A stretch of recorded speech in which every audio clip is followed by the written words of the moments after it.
Olá, sou uma mulher de 52 anos, com um vasto acervo de experiências para partilhar. Refletindo agora, percebo que tive uma série de infortúnios ao longo da vida. Mesmo aos 40 anos, não podia dar-me ao luxo de relaxar por um momento sequer. Contudo, já ouviu falar de alguém cuja vida deu uma guinada de 180 graus?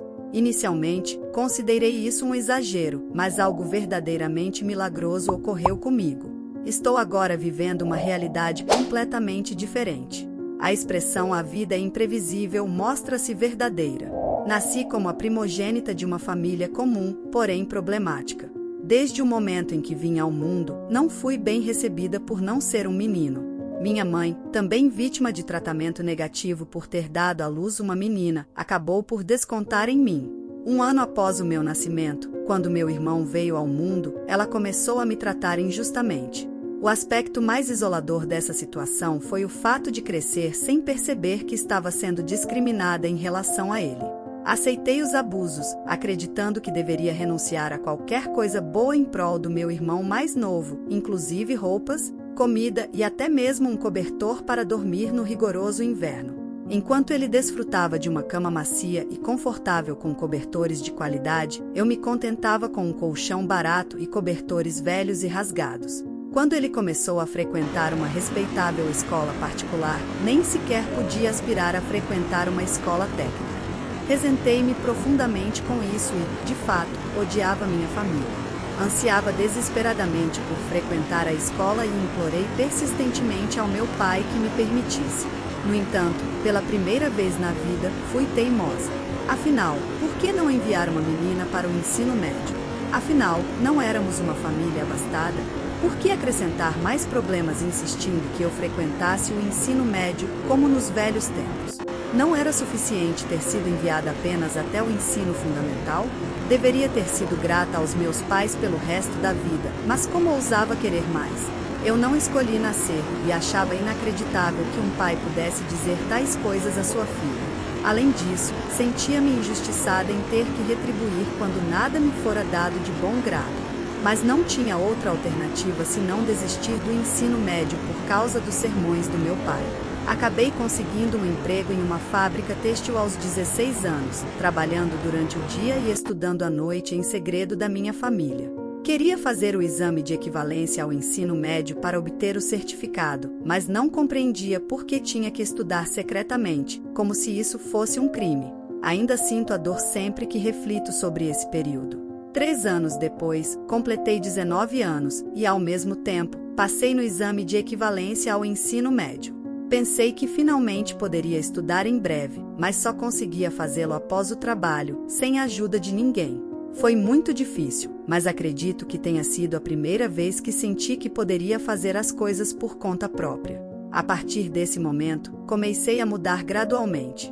Decidi rejeitar o tratamento injusto que recebia por ser uma filha. Saí de casa em segredo, como se estivesse fugindo, e, finalmente, consegui viver por conta própria. Já era uma luta de 19 anos, mas viver de forma independente e igualitária parecia ser a melhor opção. Apesar das dificuldades, senti-me suficientemente feliz. Depois de viver sozinha por 2 anos, conheci meu marido, de quem me divorciei. Na época mais difícil, eu estava trabalhando em um restaurante. Meu marido era o único filho do dono, e ele sempre me elogiava e encorajava, dizendo que eu estava fazendo tudo muito bem.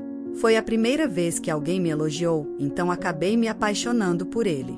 Meu marido havia acabado de sair do exército e estava se preparando para voltar à faculdade.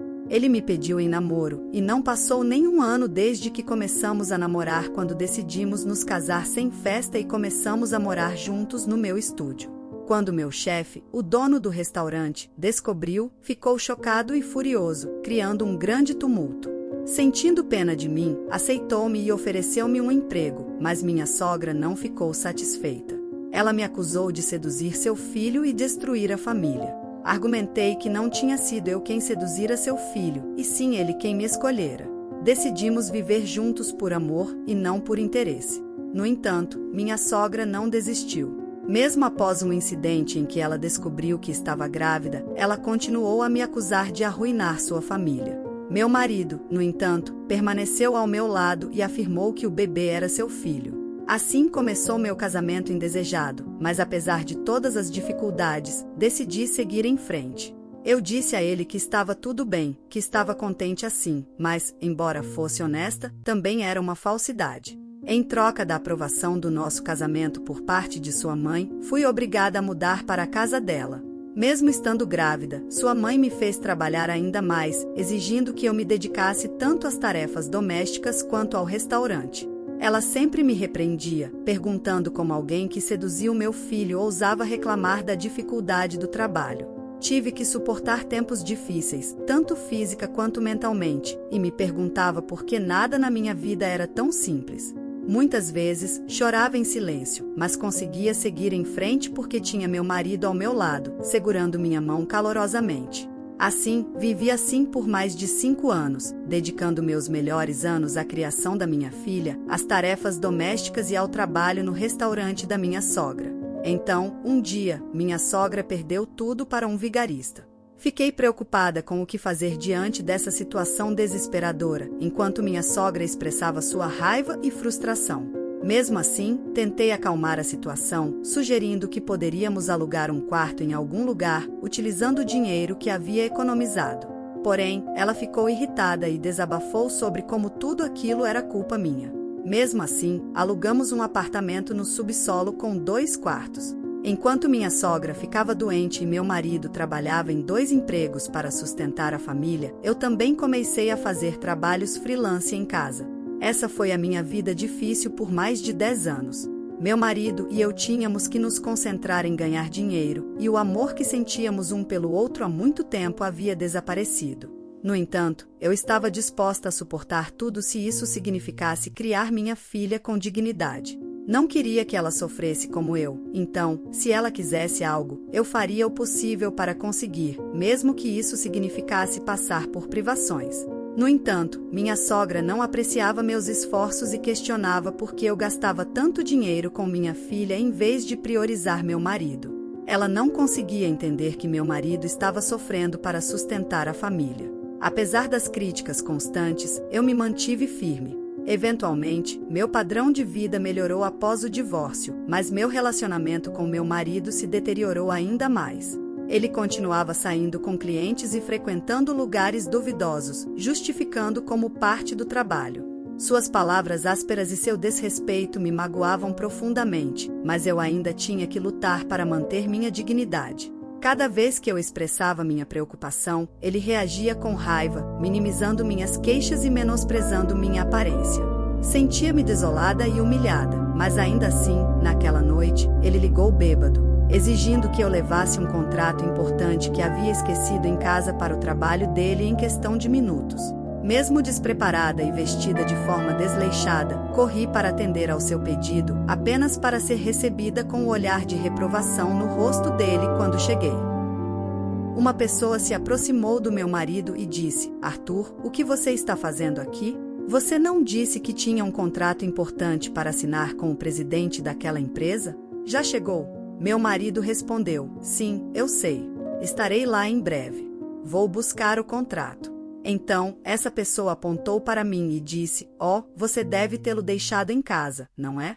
Ela é sua esposa." Meu marido respondeu friamente: "Do que você está falando? Ela é uma empregada contratada, assim como eu. Tenho documentos. Você deve sair agora." Ele me apresentou como sua empregada e saiu sem parecer arrependido, deixando-me lá parada, com as pernas tremendo. Enquanto eu ouvia as vozes do meu marido e seus colegas, o presidente continuava perguntando por ele. Um dos colegas comentou: "Arthur deve ser rico, até tem uma empregada." Quase a confundi com a esposa dele. Arthur respondeu: "Eu não sou rico. Minha esposa está ocupada esses dias. Como eu poderia viver com uma mulher assim? A forma como ela se veste, o cabelo dela." Eu tive uma grande briga com minha esposa para que ela saísse. Ele continuou falando, menosprezando minha aparência. Aquelas palavras me fizeram sentir patética e desamparada. Mais tarde, quando voltei para casa, solucei, como que hipnotizada, fui a uma loja de departamentos pela primeira vez na minha vida e comprei roupas para mim mesma. No entanto, meu marido zombou de mim sem culpa, criticando minha escolha. Ele me fez sentir envergonhada, mas eu não devolvi as roupas. A situação em casa só piorava, com meu marido me tratando com desprezo e sua mãe se intrometendo nas discussões. Um dia, meu marido disse que não queria mais viver comigo e exigiu que eu assinasse os papéis do divórcio imediatamente, alegando que tinha uma amante grávida. Eu me recusei a sair de casa, determinada a lutar pelos meus direitos. Eventualmente, ele depositou o dinheiro do divórcio na minha conta, surpreso com minha firmeza.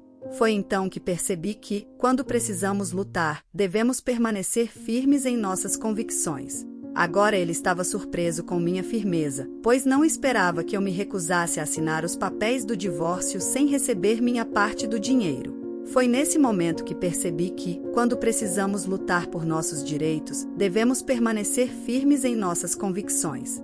Com o dinheiro do divórcio em minha conta, comecei a planejar meu futuro e o de minha filha. Decidi que era hora de deixar para trás o tratamento abusivo que suportei por tanto tempo. Assim, com determinação, comecei a procurar um novo lar para nós, longe da sombra do passado. Não foi fácil, mas cada passo que dei rumo à independência me encheu de coragem e esperança.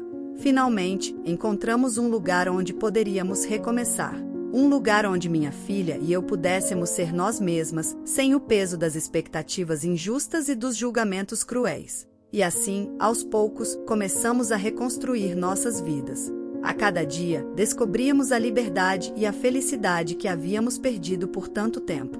E apesar dos desafios que ainda enfrentávamos, sabíamos que estávamos no caminho certo. Hoje, olho para trás e vejo o quão longe chegamos. Não somos mais prisioneiras do passado, mas sim arquitetas do nosso próprio destino. E com cada nova conquista, celebramos a coragem que nos trouxe até aqui e nos impulsiona para um futuro melhor.